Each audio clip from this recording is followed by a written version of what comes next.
Economists have upgraded Singapore's GDP growth for this year on the back of new export orders, especially in electronics. In a quarterly survey conducted by the central bank, analysts say ongoing geopolitical conflicts and potential trade tensions pose key risks, leading to slower growth in the year ahead. Nadira Zaidi with more.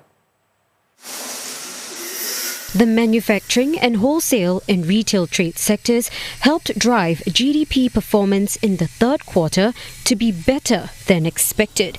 It's why economists have upgraded their outlook for Singapore's economy to accelerate to 3.6% in 2024, up from 2.6% previously. So what we have seen is that new export orders continue to see more demand expansion, and this helping these trade-related sectors. Singapore, after all, has a leading position as a transshipment hub, and it's certainly benefiting from a turnaround in global trade compared to the weakness that we have seen in 2023. Demand for electronics is expected to stay strong in 2025, driven by the ongoing replacement of smartphones, personal computers, along with the rise of artificial intelligence. To prepare for the incoming demand, manufacturing firms are adopting new solutions and training talent. This includes facilitating industry-wide adoption of Industry 4.0 or 5.0. Some of us already talking about going towards there. Automation solution to enhance productivity. And we are also strengthening partnership with our IHL, the educational institution, and also training provider to address the talent needs, right? The gap that we start to see in high demand areas such as AI, robotics, precision manufacturing. But there are risks ahead, like the ongoing geopolitical tensions, possible higher tariffs under Trump 2.0, and a slower Chinese economy. Even then, manufacturers are keeping their chins up and looking out for opportunities.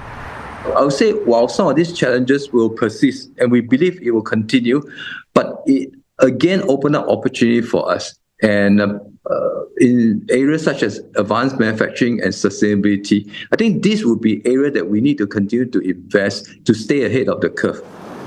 Overall growth in 2025 is expected to slow to 2.6%, in line with the medium-term potential growth rate of Singapore. For a deeper look at the numbers, I'm now joined by Suan Teck, Head of Research at UOB. Mrs. Suan, thank you so much for joining us this hour. So slower growth at 2.6% next year. Is that bad news?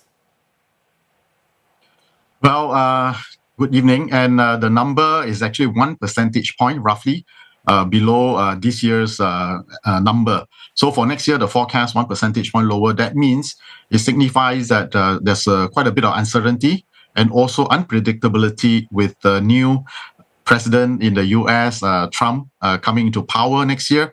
And the extent of protectionist measures, including tariffs, are still uncertain at this point.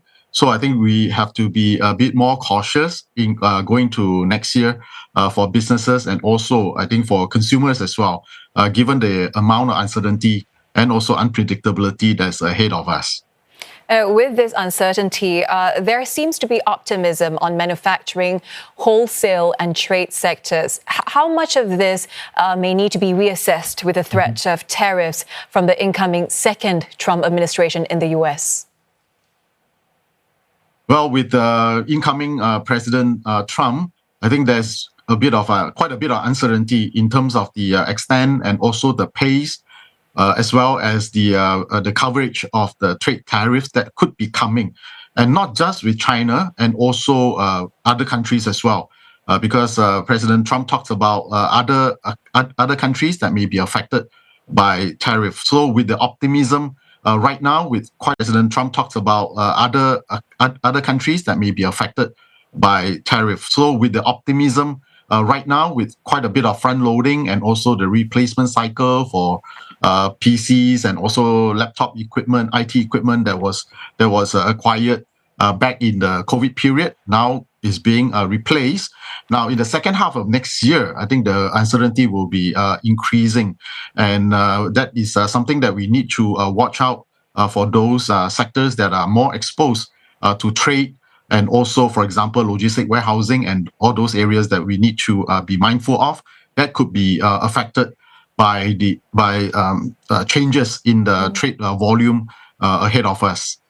How does this factor into inflation next year, Mr. Suan? Well, inflation has been, I think, moderating in Singapore, and that's good news. There are two. One thing that the government has done quite well, that is keeping a strong Sing dollar and keeping a lid on import costs.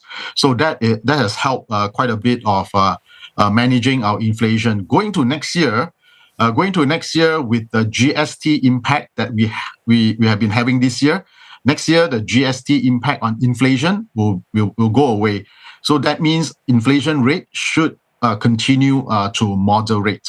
Now, of course, that also depends on the developments around the world. What happens to other input costs, for example, goods and also fuel oil and natural gas and all those other major sources of inputs to the economy.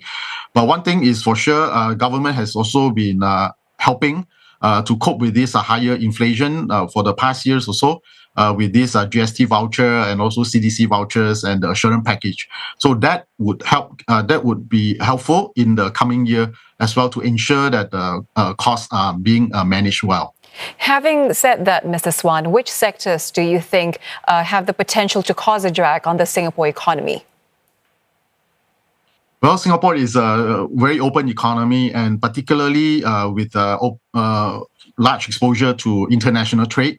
So any negative developments on international trade, for example, protectionist measures, restrictions on trade or frictions on trade, that would be negative for Singapore as well. So some of these sectors, I think manufacturing is one of them, factories, and also logistics, warehouse, logistics, transportation sectors, and even I think financial services may be affected as well because of these if there are negative developments on international trade. What about your outlook on employment and wages? I think with the economy being within the potential growth rate next year, expected to be within the potential growth rate. I think in terms of employment, labor market, I think that should continue to look bright. Of course, there are certain sectors they may be not so positive for certain sectors. For example, with the advance of AI, artificial intelligence, robotics, some of these jobs may be affected, or the demand for certain labor-intensive jobs may also be affected. And also, the demand for higher skills will continue to be the main driver for the labor market. So those with the skills that are not in demand, that may not be such a positive thing. So in terms of the labor market overall, with the potential growth rate, Singapore hitting the potential growth rate, I think that should be looking positive for wages as well. Although growth rate is slower expected for next year, so that means the wage growth may not be as strong overall for next year. All right. Appreciate your insights, Mr. Suan Teck in there from UOB.